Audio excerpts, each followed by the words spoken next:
Okay, ఇప్పుడు మనకి నేను కొన్ని ప్రశ్నలు అడుగుతా, దాన్ని బట్టి మీరు నాకు జవాబు ఇస్తా ఉండాలి. అప్పుడు రెస్పాన్స్ అవుతే నాకు కూడా బాగుంటుంది. ఓకే, ఇప్పుడు నేను యేసు ప్రభు జీసస్ వైట్ ఎవరు యేసు ప్రభు. ఈయన ఒక మనిషి. మనిషి అంటే మనందరం. నీ తరపున నుంచున్నాడు ఈ వ్యక్తి, అదేనా? మన తరపున నుంచున్నాడు ఈ వ్యక్తి. అదో అమ్మా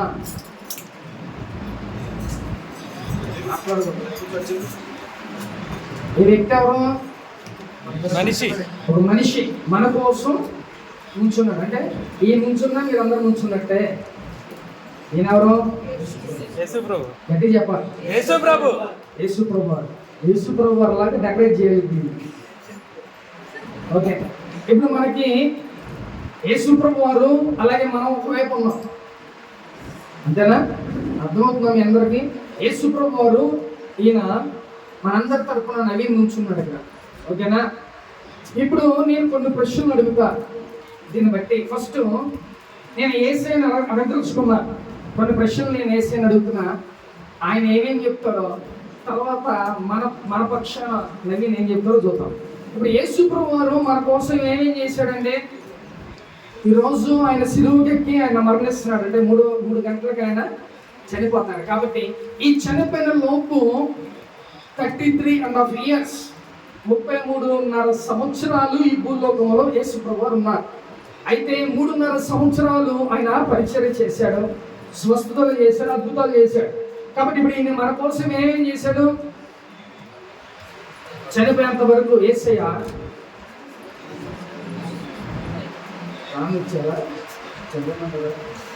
ఇప్పుడు బోసు గారు అంటే యేసు ప్రభు వారు ఏం చేశాడంటే మన కోసం ఆయన ఫస్ట్ ఆఫ్ ఆల్ చనిపోయేంత వరకు ఈ రోజు వరకు 3 o'clock వరకు ఆయన చనిపోయేంత వరకు ఆయన మన కోసం ఏదో ఒకటి చేస్తూనే ఉన్నాడు. ఫస్ట్ ఆఫ్ ఆల్ యేసు ప్రభు మన కోసం ఏం చేశాడనంటే, ఆయన మన కోసం ఈ భూలోకానికి వచ్చాడు. ఓకేనా? ఇవన్నీ గుర్తుపెట్టుకోండి. ఫస్ట్ పాయింట్, ఆయన మన కోసం భూలోకానికి వచ్చాడు. రెండవదిగా ఆయన 3.5 సంవత్సరాల పాటు సువార్త ఖాళీ లేకోకుండా, నిద్ర పోకుండా సువార్త చేశాడు. ఆ సువార్తలో ఏం చేశాడంటే అద్భుతాలు చేశాడు, ఆశ్చర్యకార్యాలు చేశాడు, స్వస్థతలు చేశాడు, ఇంకా అనేకమైన కార్యాలు యేసు ప్రభు వారు చేశారు. ఇప్పుడు ఇంకా ఆయన ఏమేం చేశాడు? ఆయన ఎండింగ్ టైంలో ఏమైందంట, ఆయనలో బాడీలో ఉన్న రక్తం అంతా కాల్చేశాడు. ఆఖరి రక్త బొట్టు కూడా ఆయన ఆ కోసం ఇచ్చాడు. అంటే దీనికి సింబాలిక్గా మనకు తెలియాలి ఏంటంటే, ఒక బొట్టుడు ఏం చేస్తాడు? దాగం నిండితే పక్క బొరుడులో పొడుస్తాయి. పొడిస్తే ఏమైందంట? అప్పుడు దాని అర్థం ఏంటి? బాడీలో ఏముంటుంది? ఏముంటుంది? రక్తం ఉంటుంది కదా. రక్తం రావాలి ఫస్ట్. అర్థమైందా? రక్తం రావాలి. నీరు వచ్చినట్టయితే కంప్లీట్గా యేసు ప్రభు వారు ఏం చేశారంట? తన బ్లడ్ మన కోసం ఇచ్చేశాడు. మనం ఎవరికైనా ఒక రక్తం ఇవ్వాలంటే ఏం చెప్తాం? నాకు జ్వరం అండి, నాకు బాధ, ఇవన్నీ మాటలు చెప్తాం. కొంతమంది ఫ్యూ పీపుల్ వాళ్ళు ఏం చేస్తారంటే బ్లడ్ అని తక్కువని ఇచ్చే విధానంలో ఉంటారు. కానీ యేసు ప్రభు వారు ఏం చేశారు? మనందరి కోసం ఆయన ఏం చేశారంట? రక్తాన్ని కాచి. ఇప్పుడు ఈయన మరణించే లోపు ఇవన్నీ చేశాడు మన కోసం. అర్థమవుతుందా? అలాగే రెండవదిగా ఆయన శరీరం అంతా దుమ్మబడింది. అర్థమైందా? శరీరం అంతా దుమ్మబడింది. ఎలాగంటే కొరడాలు కూడా అవి కొడితే చర్మం చీల్చుకొని వచ్చేసే లాంటి ఆయుధాలు ఆ రోజుల్లో దేవుడి కోసం ఉపయోగించారు. ఏం చేశారంటే రెండవదిగా శరీరాన్ని దేవుడు మన కోసం అర్పించాడు. మన కోసం ఒక నీళ్ళు తన్ను తినమంటే వెళ్తాడా? మన కోసం ఒకరిని జైలు వెళ్ళమంటే వెళ్తాడా?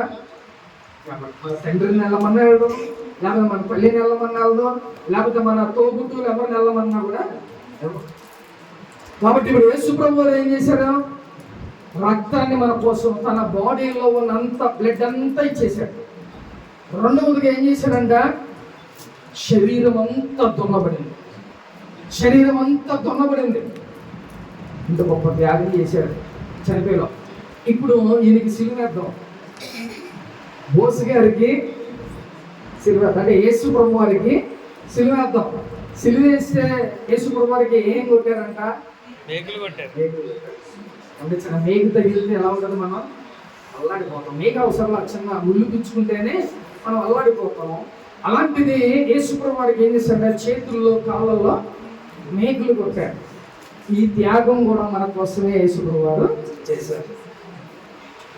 అలాగే ఇంకా ఏం చేశాడు? ముళ్ళ కిరీటం. యేసు ప్రభు వారు ఈయన మన కోసం ఏం చేశాడంట?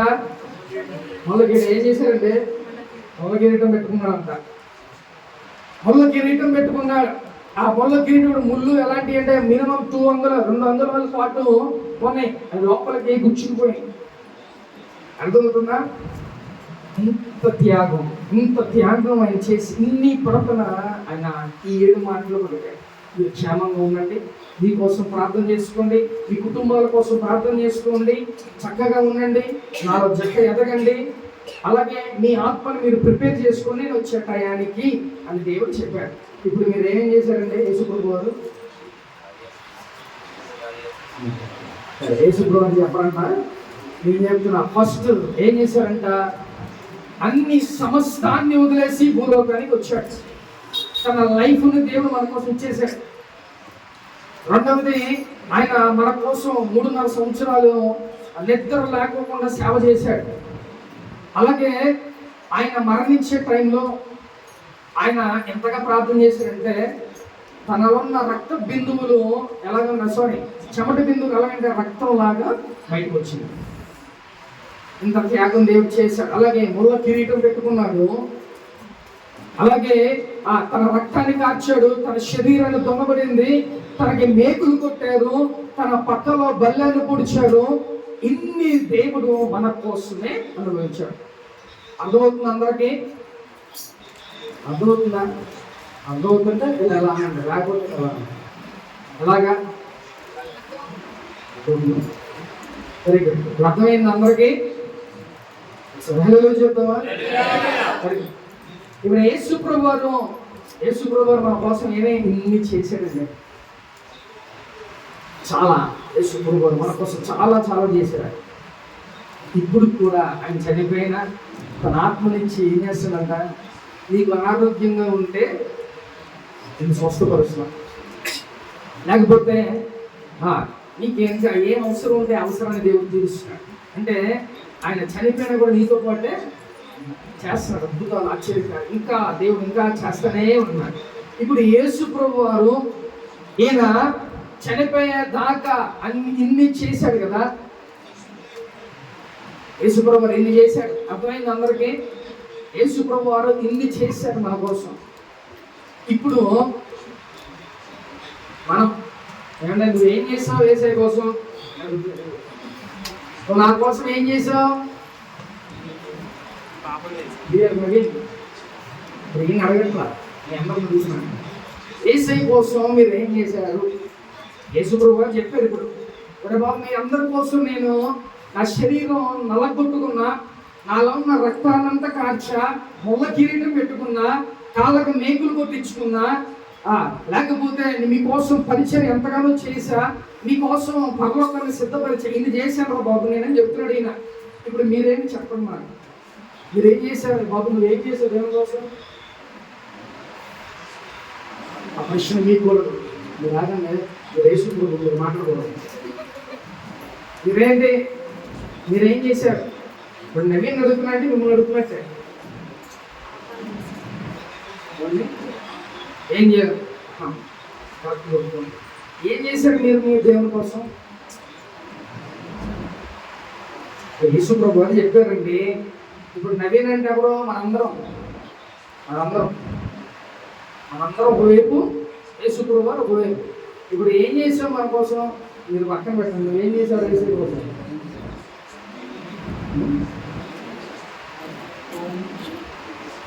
దేవుని కోసం రక్షణ పొందారంట. ఓకే, మంచిదే. ఇంకా ఇప్పుడు ఆయన ఎన్ని చెప్పాడు యేసు ప్రభు గారు? ఎన్ని చెప్పాడు? నువ్వేంది ఒకటే చెప్పావు. ఇంకేం చేసావు యేసయ్య కోసం?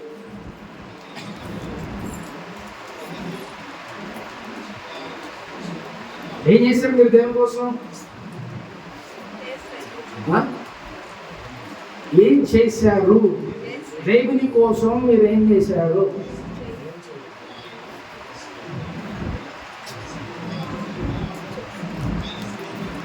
యేసయ్య ఇంత చేశారు మన కోసం, మనం ఏం చేయాలి అంటే దారుణమైన పరిస్థితుల్లో మనం చూడండి. యేసయ్య కోసం మనం ఆయన అన్ని త్యాగం చేశాడుగా. ఆ త్యాగానికి విలువ కలిగి మనం జీవించాలి. లోకంలో దేవుని పనిలో ఉండాలి, దేవుని పనికి ఇవ్వాలి, దేవుని యొక్క సన్నిధిలో పరిచర్య చేయాలి, లేకపోతే దేవుని సేవకునికి పరిచర్య చేయాలి, లేకపోతే ఇంకా అనేకమైన పనులు దేవుని యొక్క విషయంలో మనం ముందుండాలి. అర్థమవుతుందా? యేసుప్రభు వారు చెప్పారు, అన్నీ నేను ఇది చేశానయ్యా మీకోసం అంటున్నాడు. మరి మీరేం చేశారు అని ఈరోజు నేను ప్రశ్న అడుగుతున్నా ఆయన తరపున. రోజు గారు అడిగితే మాట రాదు, మీకు వినపడదని నేను అడుగుతున్నా ఆయన తరపున. యేసుప్రభు గారు కనుక మాట్లాడలేడు, వాయిస్ రాదు ఆయనకి, అందుకే నేను అడుగుతాను, మీరు నా కోసం ఏం చేశారు?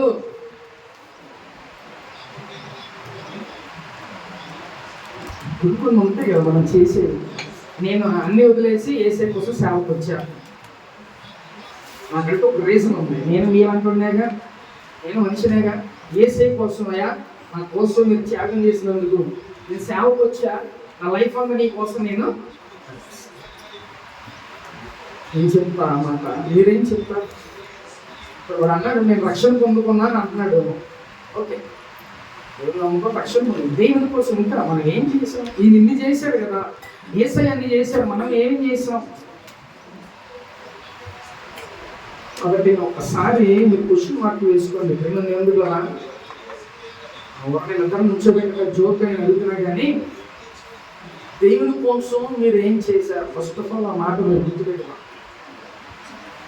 ప్రతి సంవత్సరం ఆయన సిలువ ఎద్దు మాకు ఆచారం ఏం కాదు, జస్ట్ ఆ యేసు అవి వస్తున్నాయి కాబట్టి మనం అక్కడ అడుక్కుంటున్నాం. కానీ యేసే మన కోసం ఇప్పుడు 2025 సంవత్సరం క్రితమే ఆయన అయిపోయింది, అన్నీ అయిపోయింది.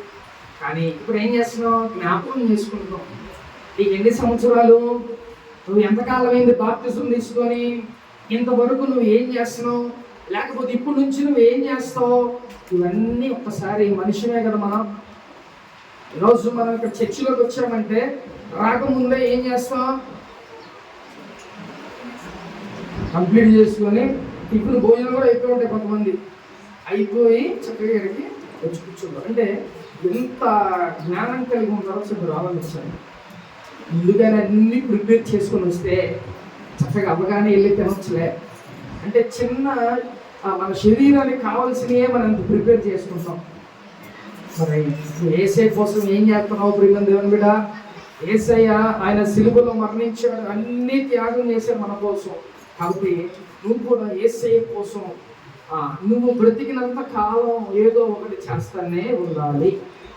ఆయన ఇచ్చిన వాల్యూ, ఆయన కార్చిన రక్తం, ఆయన దున్నబడిన శరీరం, ఆయన మన కోసం మొగగిరితో పెట్టుకున్నాడు, మేకలకు ఇన్ని కొట్టించుకున్నాటికి కొంచెమైనా విలువ కలిగి ఈ లోకంలో మనం బ్రతకాలి. దేవుని కోసం ఒక ఉపయోగపడే పాత్రగా ఈ లోకంలో మనం జీవించాలి. అర్థమవుతుందా? అలా మనం వచ్చే ఇయర్లో మాస్టర్ గారు నేను ఇది చేశా దేవుని కోసం, ఈ సంవత్సరం అంతా నేను ఇది చేశా అంటే చిన్న చిన్నవి ఉంటాయి. పట్టాలు వేసానండి, తీసా దేవుని కోసం ఎంత కష్టపడుతున్నాం, ఎంత గొప్ప గొప్ప పనులు చేస్తున్నాం, ఎంత పరిచర్య చేస్తున్నాం, దేవునిలో ఎంతవరకు ఎదుగుతున్నాం, ఇది కావాలి మనకి. అర్థమవుతుందా? స్పిరిచువల్గా ఆత్మీయంగా నువ్వు గొప్పగా ఎదగాలి. ముందు దేవుని ప్రార్థన బాగా గడుపు, మంచిగా ఉన్నత స్థితిలో దేవుడు ఆత్మీయంగా నిన్ను దేవుడు తీసుకెళ్తాడు. ప్రేమగా కాబట్టి దేవుని కోసం మనం ఏదో ఒకటి మనం చేయాలి. ఇప్పుడు యేసు ప్రభువు వారు ఇన్ని చేశారు మన కోసం. మరి ఇప్పుడు మనం ఏమి అడిగితే ఏం చేస్తున్నాడు? ఏం చెప్పట్లా. అది మన పరిస్థితులు అలా ఉన్నాయి. యేసయ్య చక్కగా ఆయన మన కోసం ఇన్ని చేసిన వ్యక్తి కోసం మనం ఈ గుడ్ ఫ్రైడే రోజున ఒక డిసైడ్ చేసుకొని ప్రభా నీ కోసం నేను జీవిస్తా, ఈ పరిచర్య చేస్తా, నీ పని అది ఏదైనప్పటికీ అవన్నీ నేను ఇంక్లూడ్ అవుతా, నేను ఇన్వాల్వ్ అయ్యి నేను చేస్తా. నీరసించుకోకూడదు, ఇసుక్కోకూడదు, కొనుక్కోకూడదు, సనుక్కోకూడదు. దేవుని పనిని మనం ముందుకు వెళ్ళాలి. అర్థమవుతుందా? ఇది చెయ్యాలి ఏసే కోసం.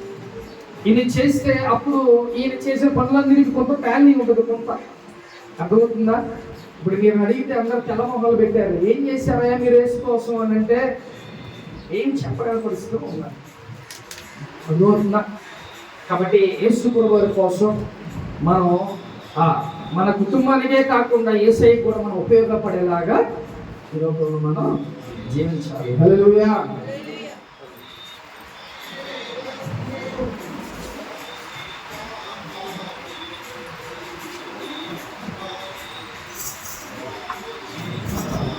కాబట్టి ప్రియమైన ఈ గుడ్ ఫ్రైడే సందర్భంగా మీ అందరికీ ఒక మాట, యేసయ్య మన కోసం చనిపోయాడు. కాబట్టి మీరు యేసయ్య కోసం చనిపోమని చెప్పట్లా, కానీ యేసయ్య కోసం బ్రతకండి. చచ్చిపోతే అయిపోయినట్టే, తను మనం ఏం చేయలేం. కాబట్టి మీరు యేసయ్య కోసం చచ్చిపోవద్దు, కానీ యేసయ్య కోసం బ్రతకండి. మీ పరిశుద్ధమైన కాపాడుకోండి, ప్రార్థన చేసుకోండి, దేవుని పరిచర్యలో ఉండండి, దేవుని కోసం ఎదగండి, దేవుల్లో మీరు ఎదగాలి.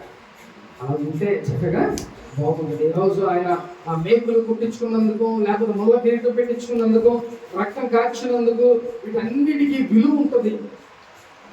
మనం అడిగితే ఏమి చెప్పలేని పరిస్థితిలో మనం ఉన్నాం. కాబట్టి ఆ విధంగా ఉండొద్దు. మంచిగా దేవుని కోసం మనం ఎదుగుదాం. ప్రేమ హల్లెలూయా. ఆత్మ వచ్చిన మా రాజు విడుదల గాక. ఆమె అందరూ గురించి ప్రార్థన చేసుకున్నాం. అందరూ గురించి